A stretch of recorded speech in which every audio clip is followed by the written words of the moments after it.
आज हमारे साथ महेश आहूजा जी हैं और महेश आहूजा जी को राष्ट्रीय हिंदू फ्रंट में अब अपना समीक्षक बनाया है, तो मैं आपको बधाई देता हूँ। धन्यवाद तिवारी जी आपको। तो सर, आपको इतना भारी सम्मान दिया है राष्ट्रीय हिंदू फ्रंट ने, तो आप इसके बारे में क्या कहेंगे? देखिए, ये जो संगठन है जनसंघ समाधान फाउंडेशन, इसका नाम था JSF जी। जो जनसंख्या नियंत्रण कानून बनाने के लिए कार्य करता है।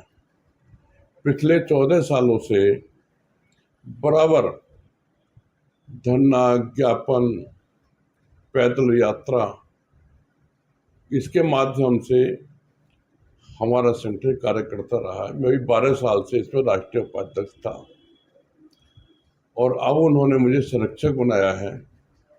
मैं उनको बहुत बहुत बधाई देता हूँ। हमारे राष्ट्रीय अध्यक्ष अनिल चौधरी जी हैं, ममता सहगल जी जो कि कश्मीर से आई हुई हैं, आतंकवादियों से सताई हुई हैं, वो संयोजक हैं, राष्ट्रीय संयोजक हैं, और जितने भी टीम है सब लोग देशभक्त लोग हैं।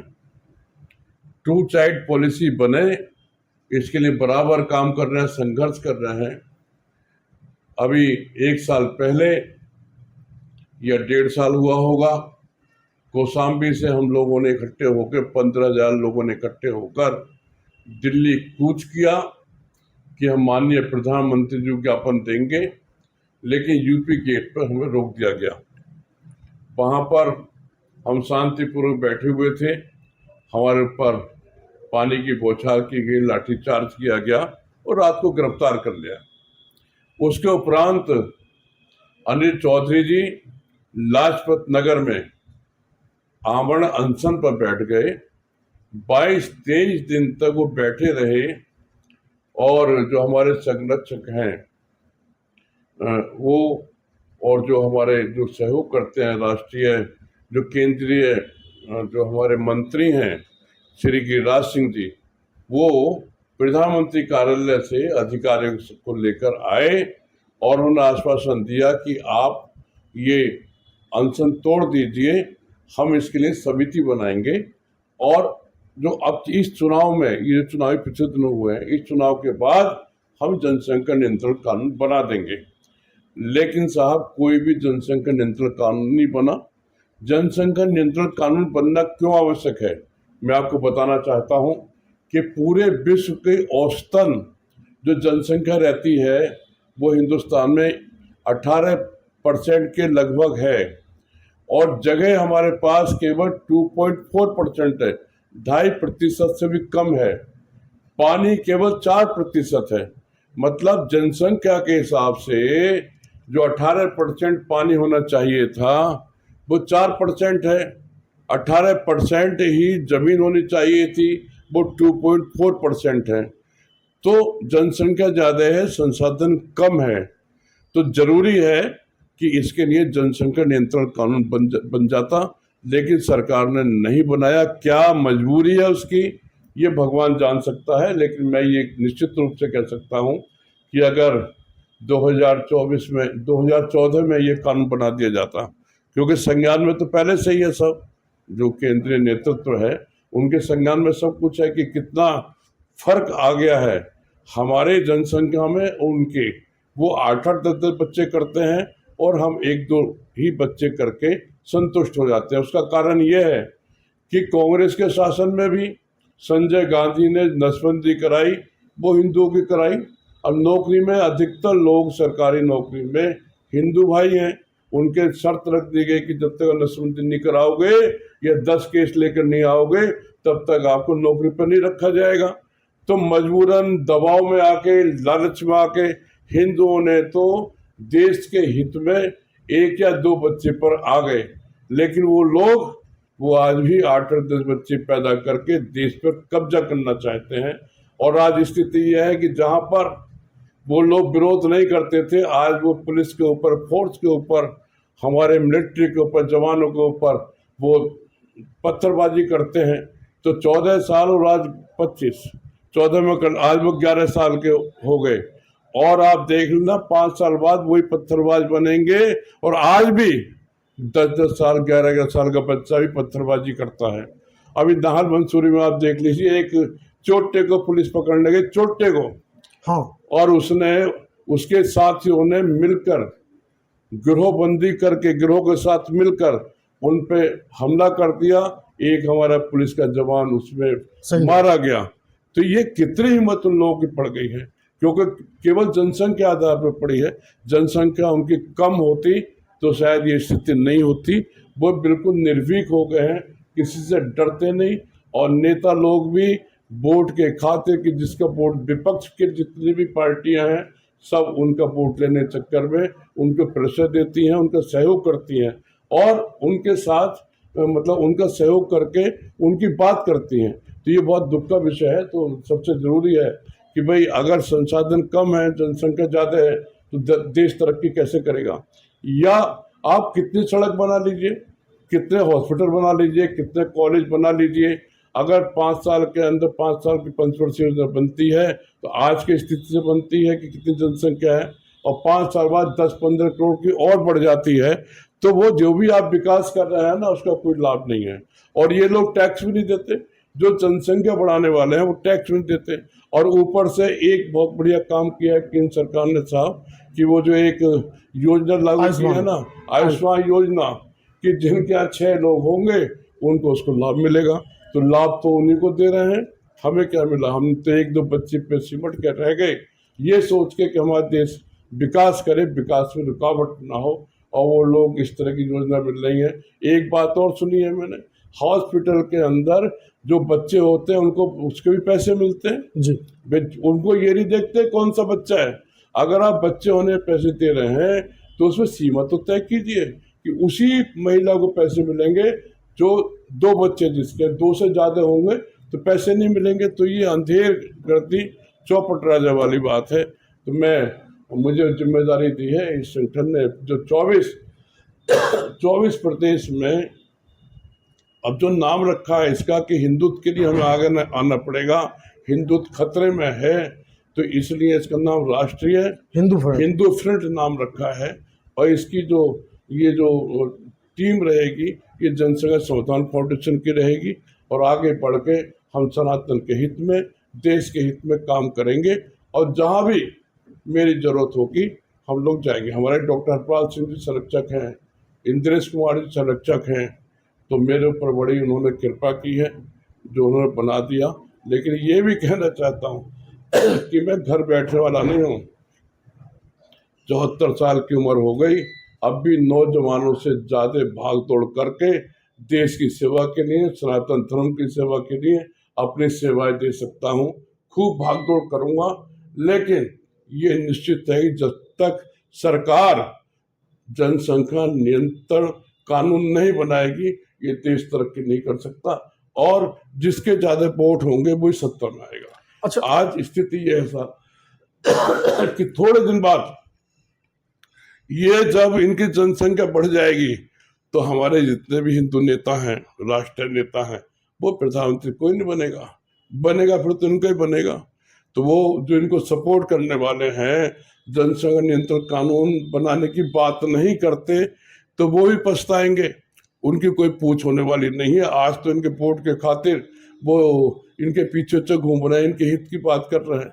आप देख लीजिए वक्फ बोर्ड के मामले में विपक्ष की क्या स्थिति है, विपक्ष पूरी उनके साथ है। अरे भाई जमीन इनकी थोड़ी है, जमीन तो हिंदुओं की है। जो हिंदुस्तान के अंदर जमीन है वो सरकार की जमीन है। वक्फ बोर्ड का क्या मतलब रह गया। जब इनको देश का बंटवारा हो गया, इन्होंने पाकिस्तान मांग लिया।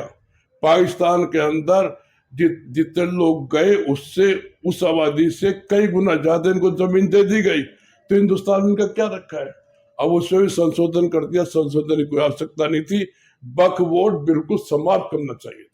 अच्छा, मैं अनिल चौधरी जी के बारे में पूछना चाहता हूँ।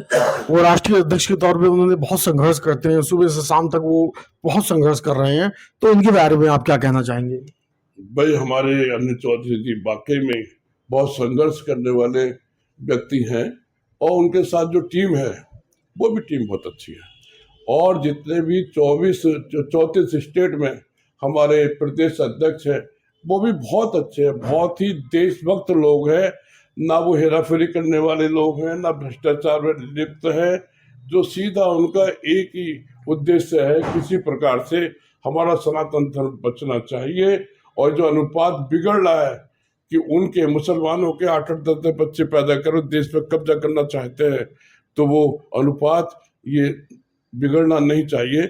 और हमने अब आगे ये तय किया है, मैंने उनसे अनिल जी से निवेदन किया था कि भाई ये सरकार तो कर नहीं रही, आप ऐसा करो, जब तक कानून ना बन जाए तब तक हिंदुओं को अपनी जनसंख्या बढ़ानी चाहिए, जब तक कानून ना बन जाए।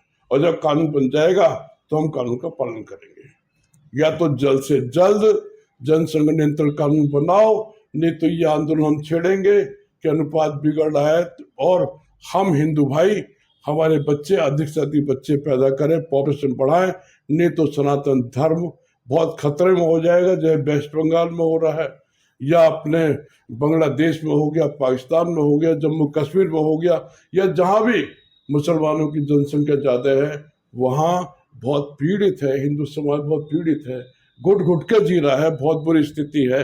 तो हम तो कहते हैं कि जीना है जोश के साथ, हिम्मत के साथ, देशभक्ति के साथ, तो आप बच्चे पैदा करो, नहीं तो बचने का कोई कारण नहीं है। और एक बात और कहना चाहता हूं कि जो हिंदू सोचते हैं ना कि भाई बच्चे करेंगे, कैसे पढ़ाएंगे, कैसे उनको खाना खिलाएंगे, तो मैं एक बात कहना चाहता हूं कि तुम तो बिल्कुल ना समझो, हिंदू तो हो लेकिन हिंदू धर्म के बारे में, सनातन धर्म का आपको ज्ञान नहीं है।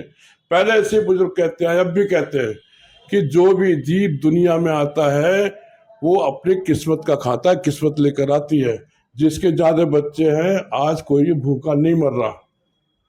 तो मैं तो ये कहूंगा कि सेना में भी एक बच्चा होना चाहिए, पुलिस में भी होना चाहिए, और सुरक्षा में भी बच्चा होना चाहिए। और एक जो आप व्यापार कर रहे हैं या कुछ और देश का कार्य नौकरी कर रहे हैं, एक बच्चा उसमें जाना चाहिए। तो कम से कम 4 लड़की 4 लड़के होने चाहिए। अनुपात लड़की और लड़कों का भी नहीं बिगड़ना चाहिए, सबको सम्मान मिलना चाहिए।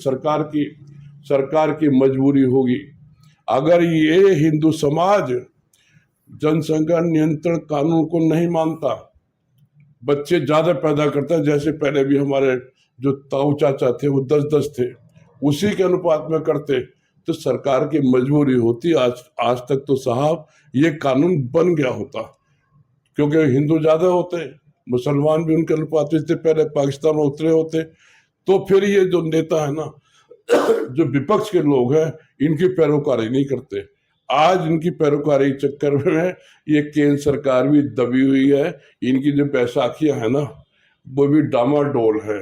लेकिन इनको 2014 में ही ये कानून बना देना चाहिए, क्योंकि जो अच्छा कार्य होता है ना, वो सबसे पहला काम अच्छा काम करना चाहिए। तो जो जड़ है ये देश की प्रगति के लिए, विकास के लिए ये जड़ है, और हिंदू धर्म को बचाने के लिए कि जनसंख्या नियंत्रण कानून अवश्य बनना चाहिए, जल्द से जल्द बनना चाहिए।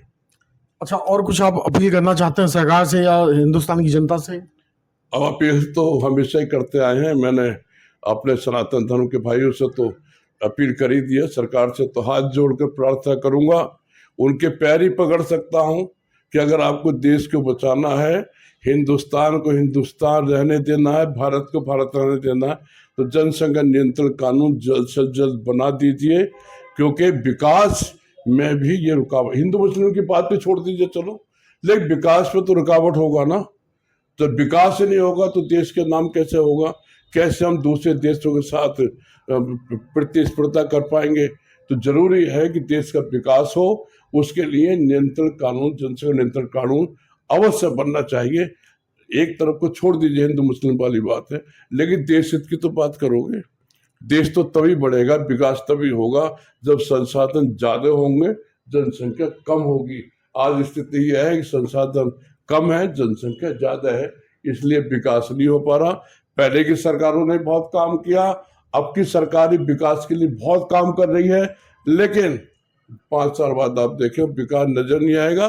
जो हमारी बाईपास के रोड है, हाईवे बनने हैं, ये भी छोटे पड़ जाते हैं। फिर पता लगता है एक हाईवे और बनाओ, फिर पता लगता है एक हाईवे और बनाओ।